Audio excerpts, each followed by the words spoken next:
Hello class, my name is Richard Cruz. I'm part of team number 2. Our company that we are doing the analysis on is Nike, the famous shoe-wear brand. Well, nowadays before it used to be only shoes, but nowadays it's everywhere. I mean, in hats, in clothing, everywhere. Nike has become one of those biggest, most beautiful brands and most developed companies in today's economy. So it's a very famous company with a very strong brand, great marketing, and a great slogan, which is "Just Do It." People uh,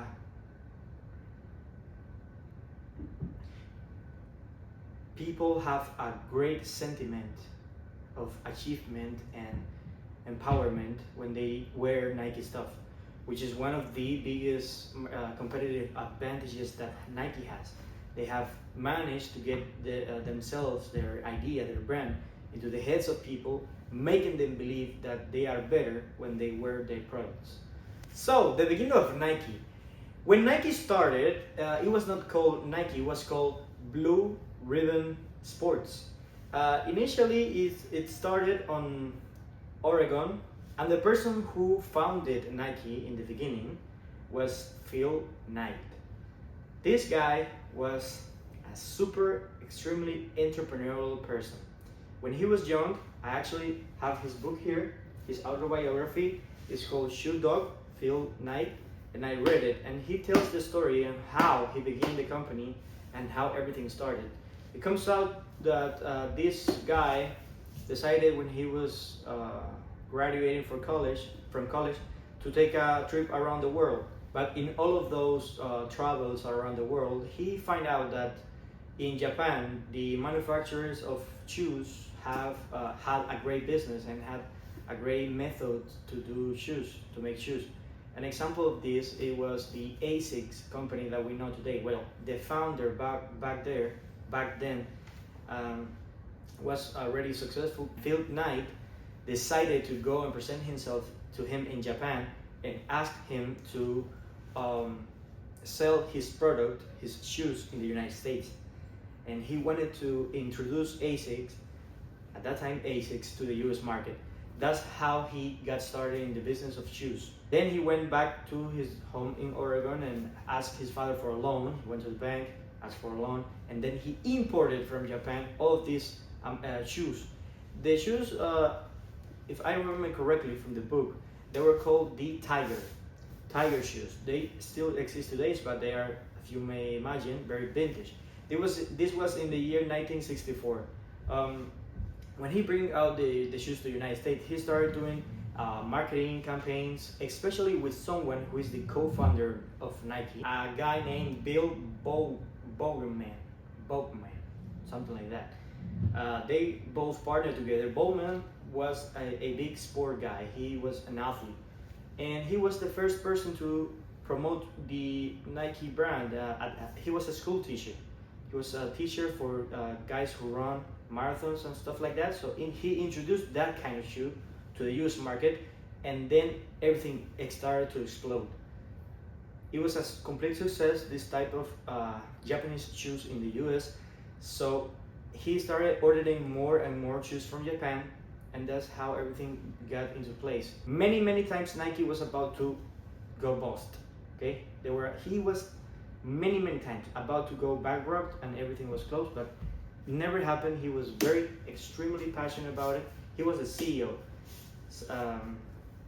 Since he started in 1964, he was CEO until 2005, when his older son died in an accident, unfortunately, and he decided to leave that role for another person in the company. Today, Nike is a C corporation governed by the executives and a board of directors.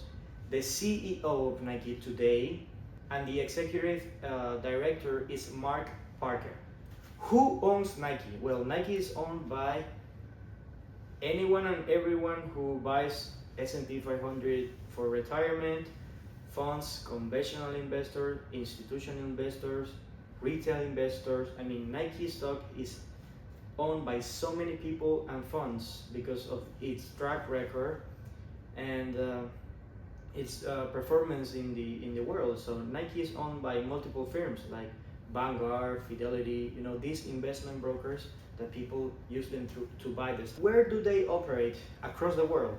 Mostly their biggest consumers are in North America, also in Asia, in China, Australia, Europe, South America.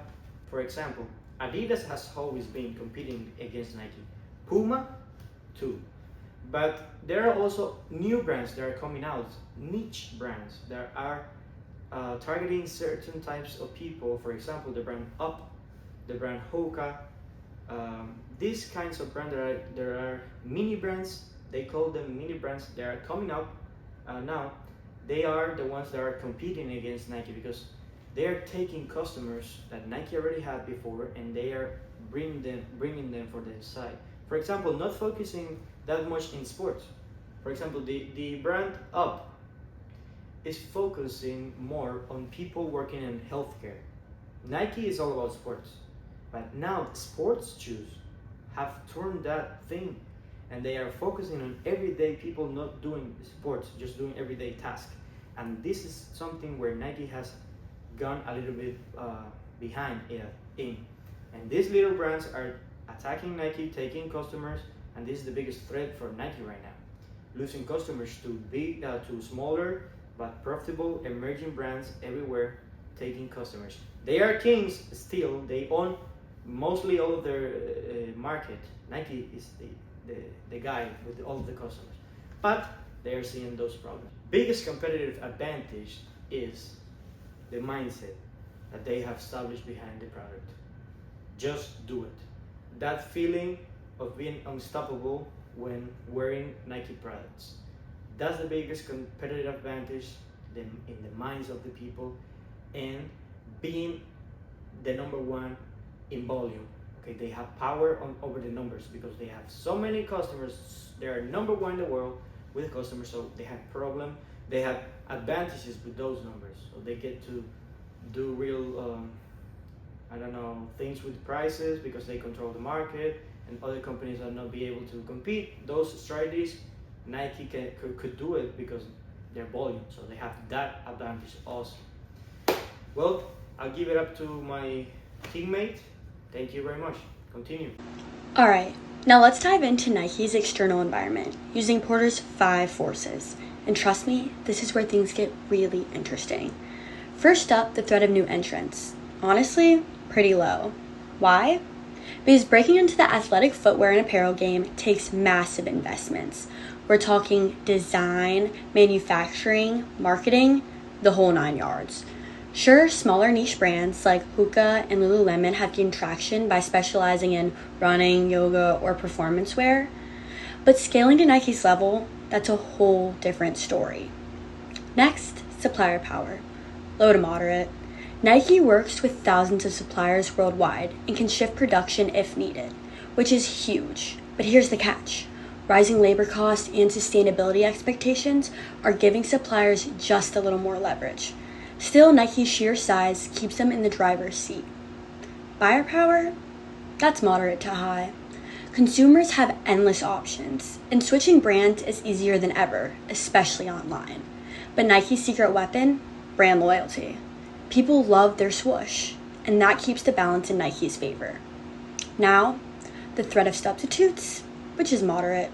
Sure, in lifestyle fashion, consumers can easily grab non-athletic sneakers.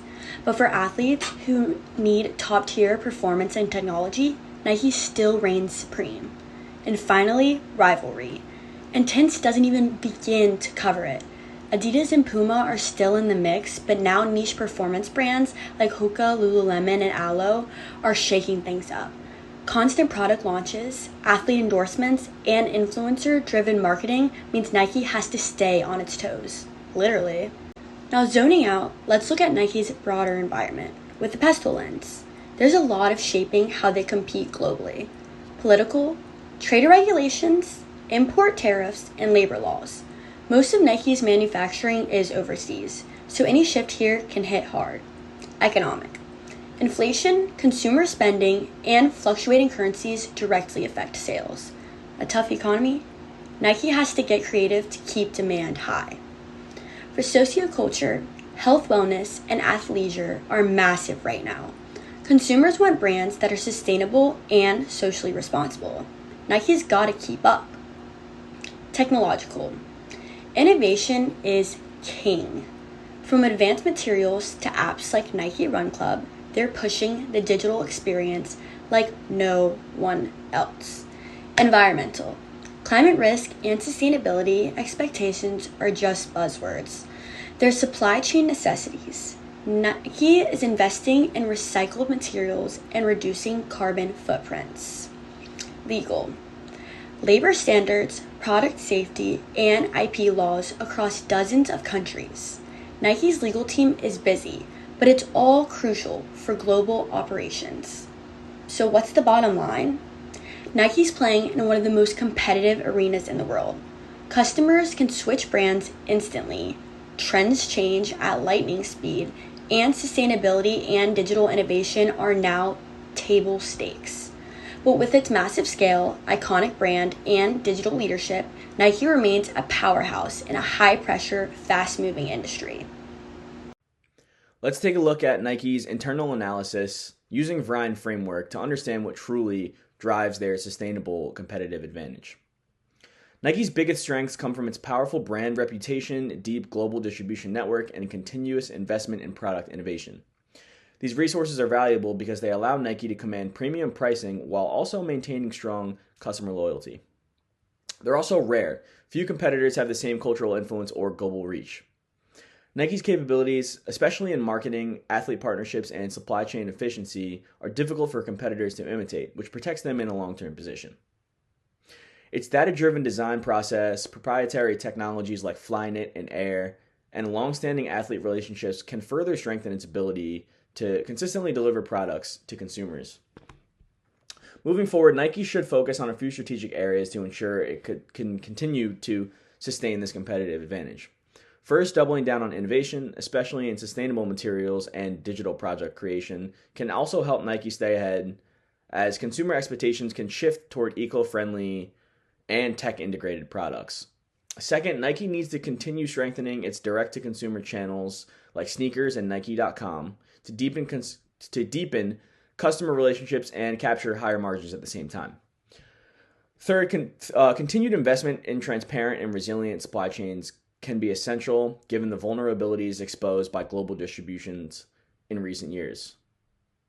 Finally, Nike should maintain and evolve its brand partnerships and athlete endorsements, making sure they remain culturally relevant, especially for younger consumers, as that seems to be a big demographic. By focusing on innovation, digital transformation, supply chain resilience, and cultural relevance, Nike can reinforce those brand qualities of its resources, keeping them valuable, rare, hard to imitate, and fully leveraged.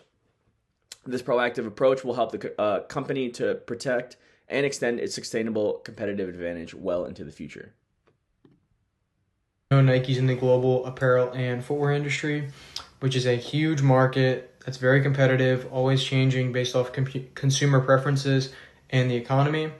Nike's always had some competitors in this market like Adidas and Puma. However, there's been an emergence of some new ones like Alo, OnCloud, and Lululemon. This is causing the industry to shift more to a digital format, which is less in-person sales and more online, based just off of consumer reach. This also is changing the market through sustainability expectations and the lifestyle preferences. If a pair of clothing from Lululemon fits you better than something from Nike or fit your lifestyle better, you're going to go with something that is from Lululemon. That's just consumer preference that's shaping the economy because there's more options.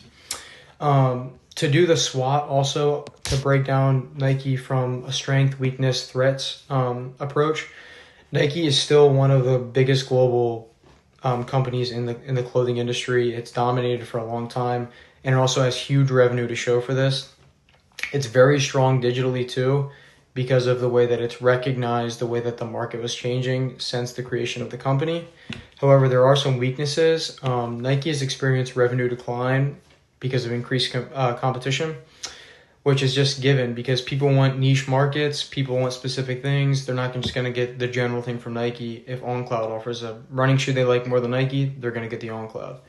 Also, Nike's very dependent on their digital marketing, which is a good thing. But also, when you think of like an athlete that represents Nike, you think of that athlete. You don't really think of Nike as much as you think of just like seeing a Lulu brand. You don't think of an athlete. You're thinking directly of the company, and I think that can be a weakness for them. I also think that their vulnerabilities in supply chain, since they outsource so many things from like Vietnam and China, that could be a big downfall because of the increase in tariffs and the way that the economy has just been not efficient. However, even with this though, I do think there's some opportunities for Nike to capitalize on.